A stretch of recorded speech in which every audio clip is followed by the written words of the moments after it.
Guys, magandang araw po sa inyong lahat.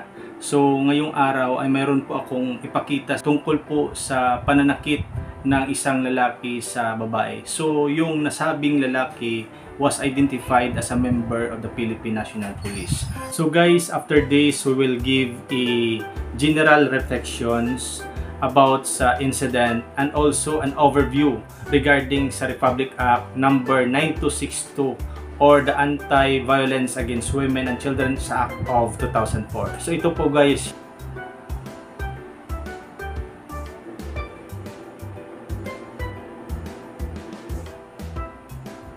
So guys, kung nakikita po ninyo ay hindi po siya kontento at nagbunot po siya ng baril. So aside sa pananadya, panununtok, ay nagbunot po siya ng kanyang baril.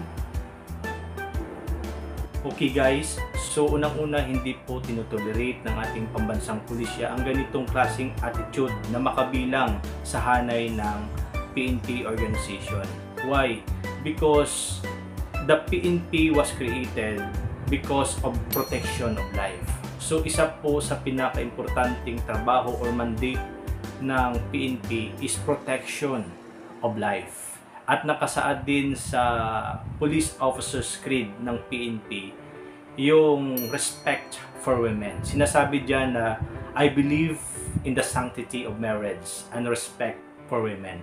So ibig sabihin as a PNP, he or she shall set an example for decency and morality, and he or she shall give high regards for family life and chastity. So guys, based po sa video ating nakita, yung layunin ng ating content ngayong araw is to give an overview about Republic Act number 9262 or the Anti-Violence Against Women and Children Act of 2004. And also we give a simple reflection regarding sa galit na tinatawag.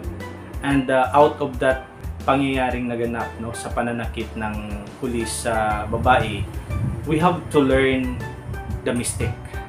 So this is a general reflection to everybody kasi based on my experience as a police officer, marami pong nangyayari. Halos araw-araw may mga nagpunta ng mga kababaihan na sinasaktan ng kanilang live-in partner, ng kanilang asawa. No? So this is reflection for everyone so that in order to prevent this kind of offense na nangyayari po sa ating lipunan. So in connection po sa situation or incident na nangyari is we give an overview regarding Republic Act number 9262 or the Anti-Violence Against Women and Children Act of 2004. So ano ba ang batas na ito? This is a special law which is siya yung nagproprotekta ng mga kababaihan. Ulitin ko po, yung ating mga kababaihan ay siyang pinoprotektahan ng batas na ito. So meaning, tayong mga lalaki is medyo logi po tayo sa ganitong batas. At based po sa pag-aaral ng batas na ito, ay mayroon pong kategorya ng abuses ang batas na ito. So mayroon pong 4 na kategory. Una, yung physical violence. Pangalawa, yung sexual violence. Pangatlo, yung psychological violence. At yung pang-4 is yung economic violence. So yung mga kababaihan na sa marriage or kasal, including na yung live-in partner or together with the child or anak ng nasabing biktima, or those women involved in dating and sexual relationship, ay protektado po ng batas na ito. Sinabi ko kanina na isa sa mga abuses ng batas na ito is yung physical abuse. So based po sa video, we have to focus our attention to physical violence or physical abuse. So base po sa pag-aaral ng batas na ito, it refers to acts which is bodily or physically harm. So ibig sabihin ito'y pananakit ng pisikal na katawan ng isang babae o kanyang anak. At guys, marami pong klaseng pananakit gaya ng pagsuntok, pagtulak, pagtadyak, pagsambunot, pagsampal, pagkalagkad, no, pagpalo at marami pang iba. And as to the penalty of this special law ay may kaukulang pagkakakulong or imprisonment of at least 6 months to 20 years to 30 years imprisonment. Yung 20 years to 30 years imprisonment is for the instance na namatay yung victim at may multa or fine ranging the amount of 100,000 to 300,000 pesos. Kaya sa mga kababaihan, kung kayo po ay biktima ng ganitong klaseng abuses or pananakit ng inyong mga asawa, live-in partners, sexual and dating partners, ay huwag po kayong mag-alinlangan na pumunta sa pinakamalapit na police station upang isumbong ang inyong mga reklamo. Kayo po ay tutulungan ng ating mga pulis for proper disposition. At tandaan po ninyo ito po ay isang karapatan na dapat ninyong ipaglaban. Finally, in connection with this incident sa nangyaring pananakit, lahat po tayo ay mayroong mga emotions or feelings. And one of the emotions na dapat nating i-overcome or kayang lampasan is yung feelings of anger, galit.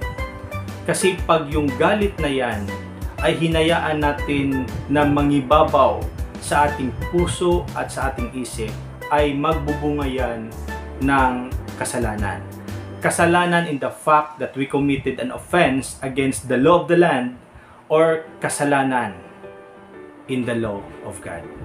Kaya, or bago po tayo magdesisyon sa ating buhay, or bago po natin gawin yung mga bagay na sa palagay natin ay hindi dapat, kung mayroon tayong sakit or sama ng loob, dapat muna nating ilabas lahat ng ito, no? Para mapigilan natin yung negativity or wrongful na decision making na maaari nating gawin sa buhay.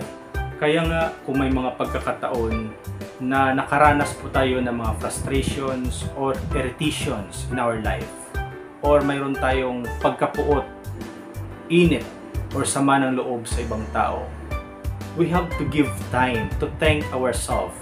Kung gagawin ko ba ito, ay makakatulong ba ito? Ano po ang maaaring resulta?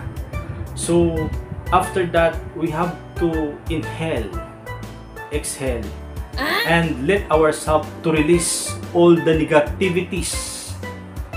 No? Huwag nating hayaan na yung galit, yung mangingibabaw. Guys, hindi po ako perfecto. May mga pagkakataon na mayroong hindi pagkakaintindihan yung mag-partners, most especially yung mag-asawa. Kami po ng aking asawa ay mayroong ding pagkakataon na misunderstanding, may pag-aaway. This is part of the growing relationship.